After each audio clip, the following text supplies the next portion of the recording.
All right. Here we go. This is episode 4 of Making Mind.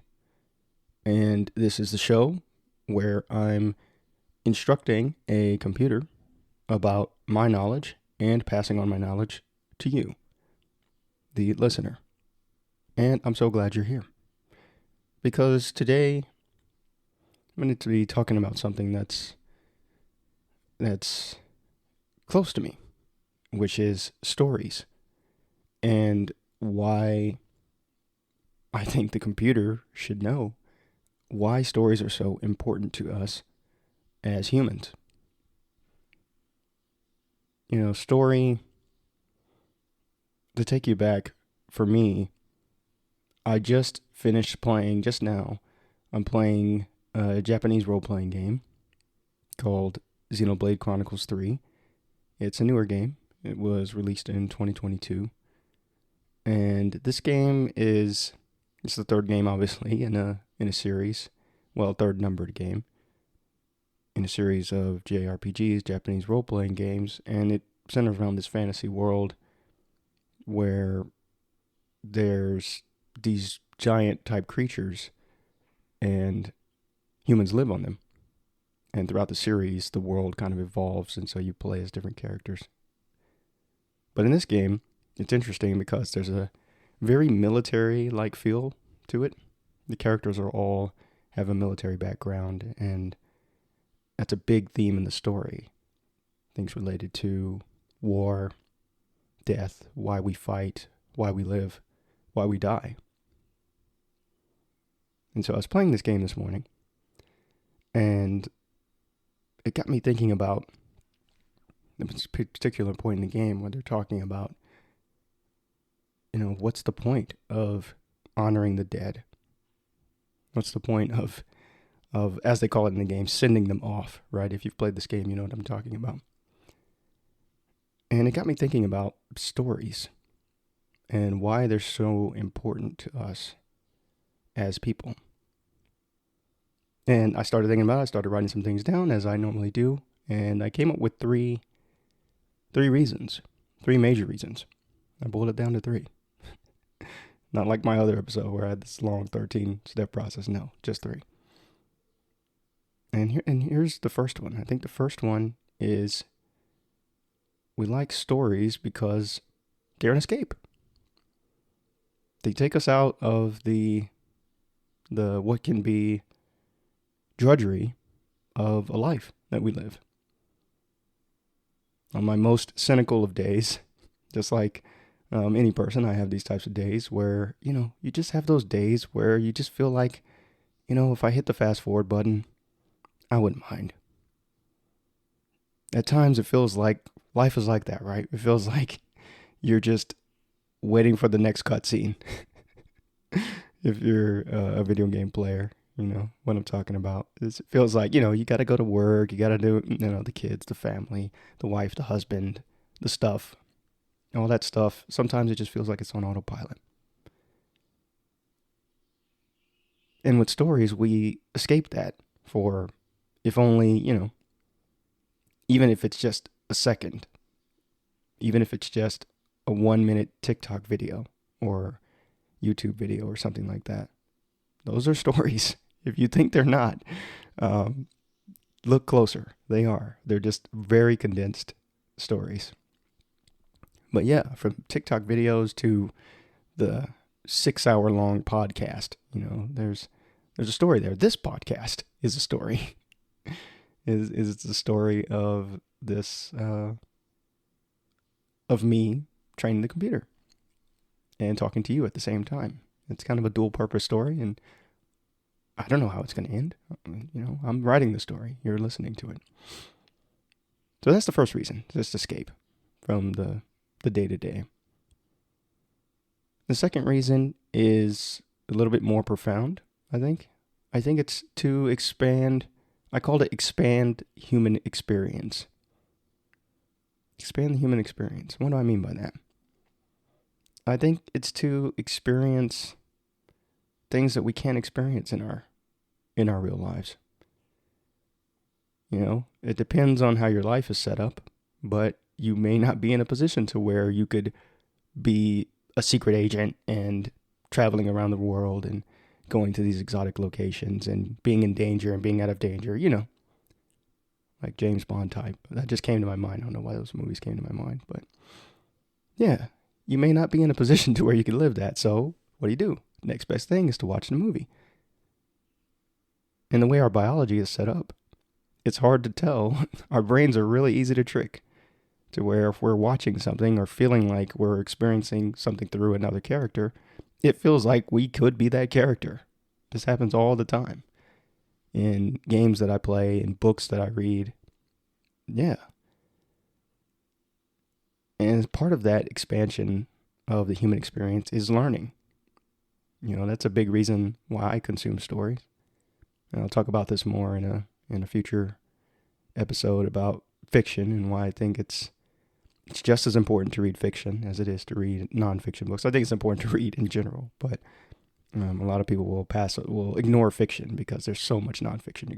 You gotta be knowing what's going on in the world and business and da da da. But I think taking time to read fiction is very valuable, and I'll talk about that more later. But it's that experience, it's that expansion of the human experience. It allows us to connect with stories that there's no way we could ever experience in our life. I'm a man. I was born in America. I was born in Texas in the South. And I have no idea what it's like to be a woman in, I don't know, France or something. But through a movie or through a book, I could get the closest thing to that experience. So it's the closest thing we have to identity swapping, experience, exchange. And through that, we learn. We grow more compassionate. We grow more empathetic. We grow more knowledgeable about how different people think from us. I think I could talk more about that. But yeah, I think that's the second big reason we like stories. The last reason is a little bit more abstract. And I thought about this one a lot. And I've been thinking about it more lately. It's omniscience. Omniscience. What do I mean by this word? It's like we kind of, when we consume stories, we become as if a deity on this world or on this scenario or on this movie or on this show. Because think about it. We can see everything in these stories. From, we can see what side characters are doing. There's usually a main character in most stories.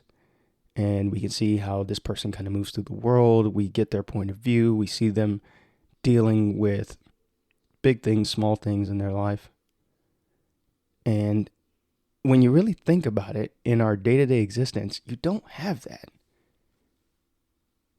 There's so much you don't know in your day-to-day experience. Even if your life is just super stable and you're happily partnered and you have a great job and you're in a place with, high socioeconomic status, you still don't know what the day will bring, really, truly.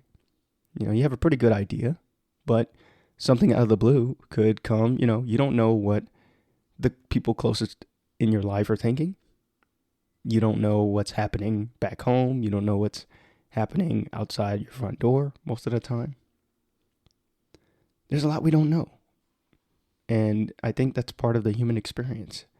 And through stories, all of a sudden you know everything. Or, you know strategically what you need to know as far as, especially if it's like a suspenseful type story. And most stories do have some form of tension to where you don't know what's going to happen, how this world is going to play out, how these characters are going to end up. And that's why we watch. That's why we read. That's why we play.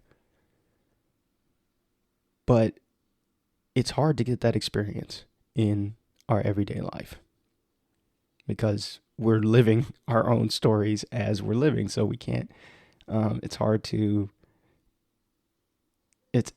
to see beyond our limited point of view.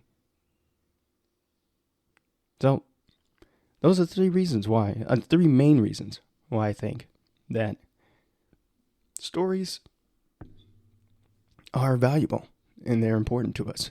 And that's one of the reasons I write. That's one of the reasons I made this podcast. Because, I have a unique perspective of the world based on my background and experience, as do you. And I'm happy that more people have the opportunity to share their stories with how much technology we have and just the ability to just, even with just social media, to turn it on and just start talking. And I think for the most part, that is a good thing, that at least the opportunity is there. Because it's easier than ever before to put yourself in somebody's shoes and become more empathetic and see how other people think, how they live, how they struggle. That's what's a part of being human. So thanks for joining me on this episode of Making Mind. It's a quick one. Make sure you subscribe, follow, all the stuff that helps your boy out, because it does help. And I know there are some of you that are listening to this podcast and you like this podcast. And if you do, give me a comment on YouTube or on social or whatever. At KH_author on Twitter. That's where I'm at. At Hack Studios, HAC Studios on YouTube. That's a YouTube channel if you're listening to the podcast version. And my website is keithhayden.net.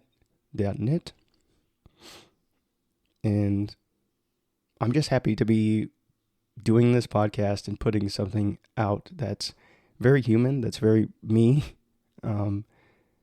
with so much, technological progress and AI this, AI that. I think more stuff that's human is a breath of fresh air. Maybe you agree. I don't know.